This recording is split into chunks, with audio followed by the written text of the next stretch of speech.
పెళ్ళైనా పండగైనా వేడుక ఏదైనా పట్టుచీరల ప్రత్యేక వేదిక వారాహి సిల్క్స్.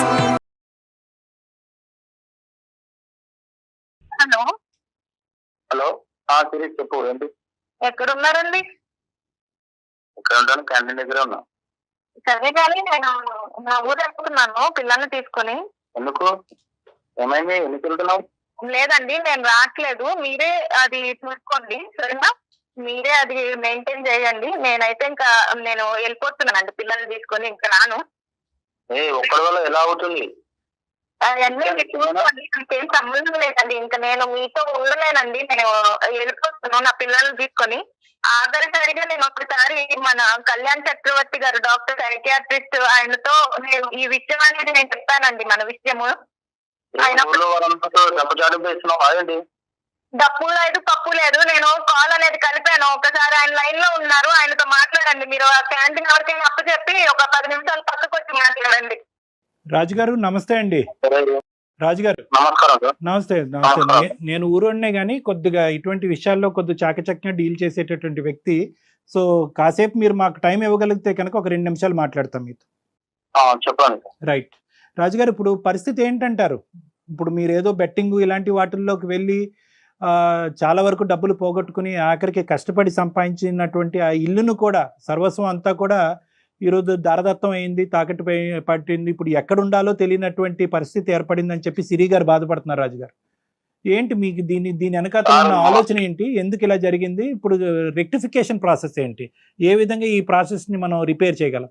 లైఫ్ లో రూపాయి దాచుకొని ఎదగాలంటే తొందరగా ఎదగలేము కదా సార్.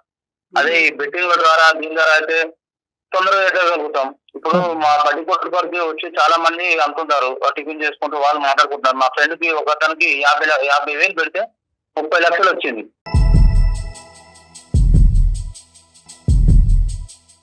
చూసారా డాక్టర్ గారు, బెట్టింగ్ అంట పక్కన వాళ్ళని చూసి పెట్టాడంట. ఇప్పుడు ఈయన చేసే వ్యవహారం అంతా అట్లాగే ఉంటుందండి, నా తల మీద తీసుకొచ్చాడు. సార్ ఇప్పుడు మాకు ఎలాగో క్యాంటీన్ కాబట్టి దాని మీద ఎట్లాగో బిజినెస్ చేస్తాము. ఏదో స్మార్ట్. ఇప్పుడు మా ఫ్రెండ్ కి 50,000 పెడితే 30 లక్షలు వచ్చింది. వాళ్ళ భార్యకి 5 లక్షలు పెట్టి నెక్లెస్ చేయించి 10 లక్షలు సేవింగ్ చేసుకొని ఇంకో 15 లక్షలు వాళ్ళ భార్య ఇచ్చి మళ్ళీ ఆడమని చెప్తుంది. ఎందుకు చెప్తుంది? ఎంకరేజ్మెంట్ చేస్తుంది వస్తాయని. మనకు కూడా ఎవరైనా ఆశపడడంలో తప్పలేదు కదా సార్.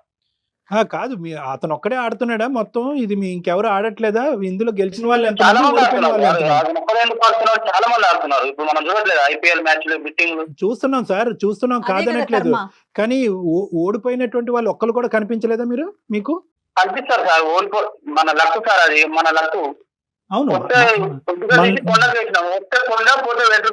ఉండాలి కదా సార్. అబ్బో, కానీ మరి ఆ బిజినెస్ లో మళ్ళీ సంపాదించుకుంటాం. ఇక్కడ ఎక్కడ పోయింది? వెంట్రుకి పోలేదు, జుట్టే ఊడిపోయింది. ఇక్కడ వెంట్రుకి ఎక్కడ పోయింది? బోడిగుండ అయిపోయింది కదండి. మొత్తం అంతా కూడా పిల్లలతో పాటు మీరు ములగటమే కాకుండా మొత్తం కుటుంబాన్ని అంతా ముంచేశారు. మళ్ళీ ఈ ₹1,00,00,000 ప్రాపర్టీ జీవితకాలంలో ఎప్పుడు సంపాదిస్తారో ఎవరికీ తెలీదు. మీరు బ్యాచులర్ గా ఉండి మీరు ఏం చేసుకుని, మీరు తల తాకట్టు పెట్టుకుని అప్పు తీర్చుకుని ఏం చేసుకుంటారో అది వేరే విషయం. మీరు ఎంత రిస్క్ అన్నా తీసుకోండి, అది నేను మాట్లాడట్లేదు ఈ రోజు ఇక్కడ.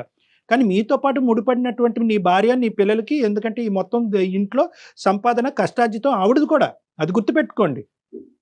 ఇప్పుడు ఎక్కడ వెళ్ళి ఉంటారు? నో రాజు ఒక్క నిమిషం. ఎంతో కొంత వస్తుంది, కానీ పోగొట్టుకున్నటువంటి ఆస్తి పిల్లలు రేపొద్దున పిల్లలకి ఎన్నో విధాలుగా చదువులు కావచ్చు, పెళ్లిళ్ళు కావచ్చు, ఎన్నో విధాలుగా ఈ రోజు ₹1,00,00,000 10 కోట్లు అవ్వచ్చు రేపొద్దున. చాలా విచిత్రంగా మాట్లాడుతున్నారు రాజుగారు. ఎంతో కొంత వస్తుందని పాత ఆస్తిని పోగొట్టుకుంటామా?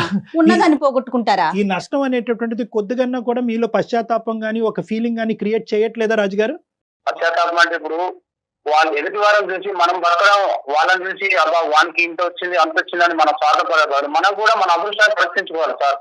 కాదు, ఒక్క నిమిషం సిరి, నువ్వు ఒక 2 నిమిషాలు అతనితో మాట్లాడమ్మా. అసలు అతను ఏమంటున్నాడు అంటే కనుక, వాళ్ళెవరినో చూశాను, వాళ్ళు గెలిచారు అని అంటున్నాడు. వాళ్ళు ఎవరు అనేది మీ షాప్కి వచ్చినటువంటి వాళ్ళు నీకు కనిపించారమ్మా? వాళ్ళు నీతో కూడా చెప్పారా? ఎవరే బాబు 50,000 పెడితే సిరి మేము 50,000 పెడితే? ఏం చెప్పలేదండి. రోజు తినడానికి చాలా మంది వస్తూ ఉంటారు కదండి, అలా ఈయన కూర్చుని ఆయన క్యాష్ కౌంటర్ దగ్గర కూర్చుంటాడండి. ఆయన ఎవరితో మాట్లాడేదో నేను అనకాల నా పనుల్లో నేను ఉంటానండి. ఆయన ఎవరితో మాట్లాడుతున్నాడు, ఏం చేస్తున్నాడు అంత గమనించుకోం కదండి.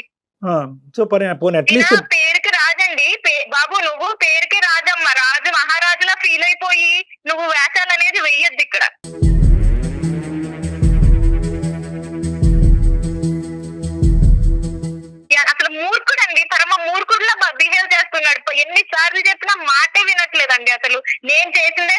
నేను వెళ్ళేదే కరెక్ట్ అనుకుంటున్నాడు తప్ప నా మీద బేస్ అయ్యి ఒక పిల్ల ఉంది, పిల్లలు ఉన్నారు, వాళ్ళ భవిష్యత్తు ఉంది, అదేమో ఆలోచన లేదండి. ఉంది కదా, ఓపిక ఉంది కదండి, బుర్ర ఉంది కదా, తెలివి ఉంది కదా, మంచిగా వాడుకోవచ్చు కదండి. బెట్టింగ్లు గ్యాంబ్లింగ్లు ఏంటి డాక్టర్ గారు?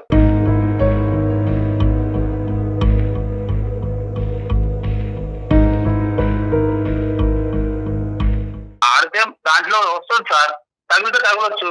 నాన్న నువ్వు దీని మీద ఏమైనా రిసెర్చ్ చేసావా? నెక్స్ట్ టైం తగులుతుంది. నువ్వు చూసినటువంటి ఆ ఒక్క వ్యక్తి 50,000కి 3 లక్షలు వచ్చినటువంటి ఒక్క వ్యక్తిని నువ్వు చూసావు. నేను కొన్ని వేల మంది ఈ గ్యాంబ్లింగ్ వల్ల మునిగిపోయినటువంటి వాళ్ళని చూశాను. నా అనుభవం ఎక్కువ, నీ ఆలోచన ఎక్కువ. ఒక్కసారి ఆలోచించుకో. మబ్బులు చూసి ముంతలో నీళ్ళు పారపోస్తున్నాడు. ఇది ఆలోచించి అడగలేదు కదా సార్. కాదు నాన్న, లైఫ్ లో ఎదగాలని ఆలోచిస్తారులే తప్ప మనకు మీ వస్తాయని ఎదుట ఆలోచిస్తారు కళ్ళం గుండా అసలు మీరు చెప్పేది ఆలోచించట్లేదు రాజుగారు. రాజుగారు ఒకటి, డాక్టర్ గారు మాట్లాడేది వినండి. రాజుగారు ఫ్యూ థింగ్స్ నేను అడుగుతాను. ₹1,00,00,000తో వ్యవహారం చెల్లుబాటు అయిందా? ఇంకా వెనకతలు ఏమన్నా అప్పులు సప్పులు ఉన్నాయా? ఆవిడకి ముందే చెప్పండి, అప్పుడే గుండు పగిలేటట్టుంది ఆవిడ ఆల్రెడీ నిర్ణయం తీసుకుంది. మేము ఇంట్లోంచి వెళ్ళిపోతాను, పిల్లలతో పాటు వెళ్ళిపోతాను. ఈ మూర్ఖత్వంగా మాట్లాడి అట్లీస్ట్ పోయింది ఎలాగో పోయింది, దానికన్నా నేను మెంటల్గా ప్రిపేర్డ్ ఉన్నాను. ఇప్పటికైనా ఆ మనిషికి కనువిప్పు కలిగి ఒక మంచి ఆలోచనతో ముందుకు వస్తే కనుక నేను యాక్సెప్ట్ చేయగలను. ఒక స్థిరంగా మన ఇద్దరు కష్టపడి పైకి వెళ్ళడానికి మళ్ళీ ప్రయత్నం చేద్దామనే ఉద్దేశంతో ఆవిడ ఒక గోరంత ఆస్తూ ఒక వెంట్రుకంత ఆస్తూ ఆవిడ వెయిట్ చేస్తుంది. ఆ ఆశ కరెక్ట్ అంటారా? మీరు మారేటటువంటి ఉద్దేశం మీకుందా లేదా? ₹1,00,00,000 వస్తే 30 కోట్లు వచ్చేది. అప్పుడు ఇలా మాట్లాడేదా తను? రాజు ఒకటి, 30 కోట్లు వచ్చేది సార్. రాజు ఒకటి, ఈ ₹1,00,00,000కి 30 కోట్లు వస్తాయి, ఈ లెక్కలన్నీ అనవసరం. వస్తాయి అనేటటువంటి గ్యారంటీ ఎంతవరకు ఇవ్వగలరు? వచ్చే లోపల ఈవిడేదో నుయ్యో పోయింది సార్, గుడ్ టైమ్ లో వస్తుంది. ఈ కేరళ లాటరీ వేస్తాను, యానం లాటరీలో వేస్తాను. నిజంగా నాకు అర్థం కావట్లేదు నాన్న. మీరు కష్టపడి పని చేసుకోలేరా? చూసానండి, ఇప్పటికి కూడా మాట్లాడాలన్న మాట ఆయన నోట్లోంచి రావట్లేదు డాక్టర్ గారు. ఇంకా బెట్టింగ్ వేస్తున్నాను, లాటరీలో అంటున్నాడండి ఆ వ్యక్తి. ఏం మాట్లాడారు అసలు? మానవా ఇంకా? డబ్బు లేకపోతే భర్తను వదిలేస్తారండి, చూసారండి? డబ్బు లేకపోతే భర్తను వదిలేస్తున్నారు. ఎలా బతుకుతావు సమాజంలో? భర్త లేకుండా ఎలా బతుకుతావో నేను స్మార్ట్నెస్ గురించి మాట్లాడే మూర్ఖుల్లాగా అనిపిస్తున్నావు రాజు. నా మాటలో తప్పుగా అనిపిస్తే కనుక క్షమించు. నువ్వు స్మార్ట్నెస్ అనేటటువంటి పదంతో మూర్ఖత్వంగా ప్రవర్తిస్తున్నావు. నిజంగా డబ్బు ఉంటేనే బతుకుతావా, డబ్బు లేకపోతే బతకలేవా? డబ్బు ఉంటేనే భార్యలు భర్తలతో ఉంటారు, లేదంటే వదిలేస్తారు అంటే కనుక ఖచ్చితంగా నిజం అది. ఎందుకు ఎలా బతకాలి ఆవిడ రేపు పొద్దు నుంచి? ఆ పిల్లల్ని రూపాయి 2 రూపాయలు కాదు, మనం కష్టపడి కింద నుంచి ఎదిగిన ₹1,00,00,000. అర్థమవుతుందా నీకు అసలు? లక్షలు కాదు. ఎవరు పెద్ద అదృష్టవంతుడు లేకపోతే దేవుడు ఇలా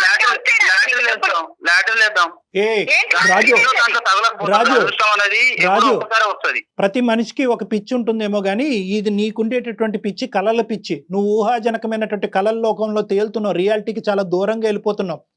ఇది మంచిది కాదు. రేపొద్దు నేను ఇది అవుతాను, one day I will become king అనే ఆ పాత సినిమా రాజేంద్ర ప్రసాద్ లాగా ఉంది మాట. వాళ్ళని చూసి అబ్బా వాడికి తగిలింది వీడికి తగిలింది అదే మనకు వచ్చే బాగుందని స్వార్థంగా ఆలోచించే బదులు మనం కూడా ఒకసారి ట్రై చేస్తే మనకు వస్తుంది కదా నాన్న. ట్రై చేయొచ్చు. ఇందాక జీవితంలో ఒకసారి ఉంటుంది. ఎప్పుడైనా కూడా నువ్వు ఇలాంటి రిస్క్ తీసుకోవాలి అంటే, స్మార్ట్ గా రిస్క్ తీసుకోవాలంటే కనుక రిస్క్ వల్ల జరిగేటటువంటి నష్టం నీతో పాటు ఎవరున్నారు, ఎవరు మునిగిపోతున్నారు అనేటటువంటి ఆలోచన కూడా చాలా ఇంపార్టెంట్. అదృష్టం సార్, అదృష్టం వరించినప్పుడు ఖచ్చితంగా నీ అదృష్టం తగలయ్యా. ఏందే బాబు ఈ అదృష్టం? ఏం అదృష్టం అయ్యా? నీ భార్య ఇలా ఏడవటం అదృష్టమా? ఏది అదృష్టం? మళ్ళీ కష్టపడి ₹1 కష్టపడి ఎప్పుడు కావాలి? రూపాయి దాచుకొని అదేదో ఒకసారి ఇట్లా కుండ బద్దలు కొట్టినట్టుగా రాజు గ్యాంబ్లింగ్. నేను ఒక్కటి మంచిగా చెప్తున్నాను, నీ బ్రదర్ అనుకో, లేదంటే మీ పెద్దనాన్న అనుకో, మామయ్య అనుకో, మీ తండ్రి అనుకో, నేను ఒక్క మాట పదే పదే నీకు చెప్తున్నాను. నా తరపున నీ రిక్వెస్ట్, గ్యాంబ్లింగ్ అనేటటువంటిది ప్రపంచంలో అతి భయంకరమైనటువంటి, ప్రస్తుత సమాజంలో ఉండేటటువంటి ఒక అతి భయానకమైనటువంటి ఒక వ్యసనం.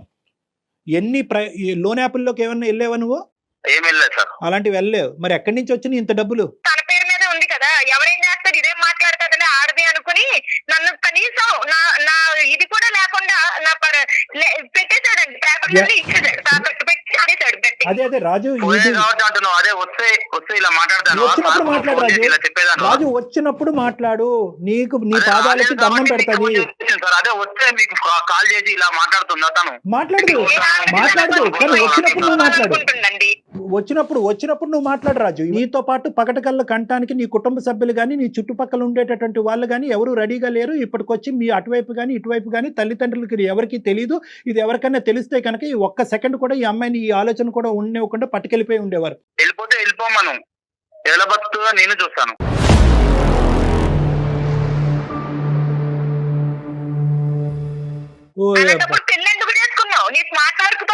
ఏం మాట్లాడుతున్నావు అయ్యా? నీలో ఈ యాంగిల్ కూడా ఉంది, ఈ సాడిస్టిక్ యాంగిల్. బతికించడం కోసమే కదా నేను ఆలోచించేది. బతికించట్లేదు, నువ్వు ఇంకా కింద పరిస్థితి చంపేస్తున్నావు మనుషుల్ని. నేను రాసిస్తున్నాను 100% గ్యారంటీ. చాలా సుఖంగా సంతోషంగా అమ్మాయి బతుకుతుంది పిల్లలతో పాటు. ఈ రోజు నష్టం నీకు, ఎవరు ఏమనకుండా ఉంటారా? మార్పు వచ్చేటటువంటి భర్త, కరెక్ట్ గా విధానం పద్ధతిగా ఉండేటటువంటి భర్తతో పాటు ఉండగలిగే హక్కు అమ్మాయికి ఉంది. కానీ ఇలా వ్యసనాల బారిన పడి మొత్తం కుటుంబాన్ని ముంచేటటువంటి భర్తతో పాటు ఉండవలసినటువంటి అవసరం ఆవశ్యకత ఆవిడకి లేదు. ఆవిడకి తెలివితేటలు ఉన్నాయి, ఆవిడకి ఆలోచన శక్తి ఉంది. ముఖ్యంగా కష్టపడి స్మార్ట్నెస్ అనే పదాన్ని పక్కన పెట్టి కష్టాన్ని నమ్ముకుని బతికేటటువంటి తత్వం, కెపాసిటీ ఆవిడకు ఉంది. నువ్వెవరు ఛాలెంజ్ చేసేదానికి ఆవిడకి? ఏం బెదిరిస్తున్నావా రాజు? భర్త లేకుండా ఎలా ఉంటారని? ఆ రోజులు ఎప్పుడో మారిపోయినాయి. దయచేసి వాస్తవంలోకి రా. కదండి అలాంటి మాటలే మాట్లాడతాడు. అన్ని పిచ్చి మాటలాగా అనిపిస్తా ఉన్నాయి. వదిలేమ్మా, నేనైతే గట్టిగా మాట్లాడుతున్నానని నువ్వు గట్టిగా మాట్లాడద్దు. అది కాదు, లేదు అతను తెలివితో. ఇది మూర్ఖత్వం అమ్మా నానా, ఇది మూర్ఖత్వం. నీ 30 కోట్లు తగలయ్యా, నీ 30 నీకు పిచ్చి పట్టినట్టు అవుతుంది. ఒక్క నిమిషం నా మాట విని రాజు, ఒక్కసారి నన్ను వచ్చి పర్సనల్ గా కలు. దయచేసి అర్థం చేసుకొని, నీకు ఒక పిచ్చి పట్టింది, ఒక వ్యసనం అయినటువంటి వ్యాధితో నువ్వు బాధపడుతున్నావు. ఈ బాధకి ఒక వ్యాధి కాదు సార్. ఇప్పుడు చాలా మంది నేను చూస్తున్నారు కదా సార్. ఇప్పుడు ఐపీఎల్ మ్యాచ్, బెట్టింగ్ మ్యాచ్ లో చూస్తున్నారు కదా సార్. మీకు తెలియకపోవడం నానా ఒకటి. మరి చూసి ఈచపడే వాళ్ళు మనం కూడా ఈ డౌట్ కూడా నేను క్లియర్ చేస్తాను. మనం పరీక్షించుకోవాలి సార్.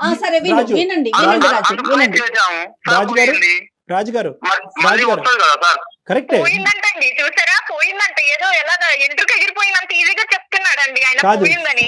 సిరి ఒక్క నిమిషం అమ్మా, అతని డౌట్ మనం క్లారిఫై చేస్తే అప్పటికైనా కనువిప్పు వెళ్తుంది. ఎందుకంటే కొన్ని వేల మంది ఆడుతున్నారు, పబ్లిక్ గా టీవీలో అడ్వర్టైజ్ చేస్తున్నారు. అది కూడా బెట్టింగే కదా. మన బెట్టింగ్ అంత తప్పు అయితే కనుక అడ్వర్టైజ్మెంట్లు ఎందుకు వేస్తున్నారు? నివారించవచ్చు కదా, నిలవరించవచ్చు కదా గవర్నమెంట్. దీనికి ఇటువంటి ప్రశ్నలు చాలా వింటూనే ఉన్నాం అమ్మా.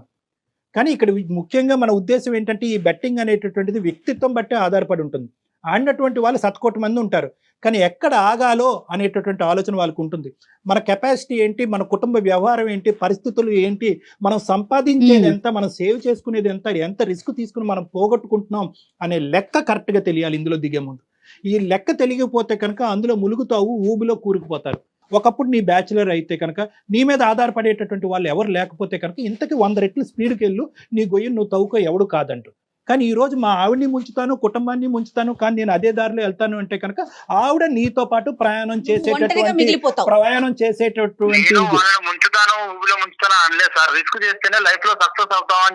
నీ పాట నువ్వే రిస్క్ రాజు. రిస్క్ తీసుకోవచ్చు, కానీ ఆలోచనతో రిస్క్ తీసుకోవాలి. అవసరం బట్టి రిస్క్ తీసుకోవాలి, పరిస్థితులు బట్టి రిస్క్ తీసుకోవాలి, ఆధారపడేటటువంటి వ్యక్తులు బట్టి రిస్క్ తీసుకోవాలి. దయచేసి అర్థం చేసుకో. ఇప్పటికైనా కూడా నీకు ఆలోచన లేకుండా రిస్క్ స్మార్ట్ రిస్క్ అంటే కనుక పదాల పరంగా నువ్వు వాడుతున్నావు, కానీ ఈ పదాలకి డెఫినేషన్ నీకు తెలియదు. నువ్వు అమాయకుడువో, మూర్ఖుడువో, పిచ్చోడువో నాకైతే అర్థం కావట్లేదు. ఈ మూడిట్లో ఎవరు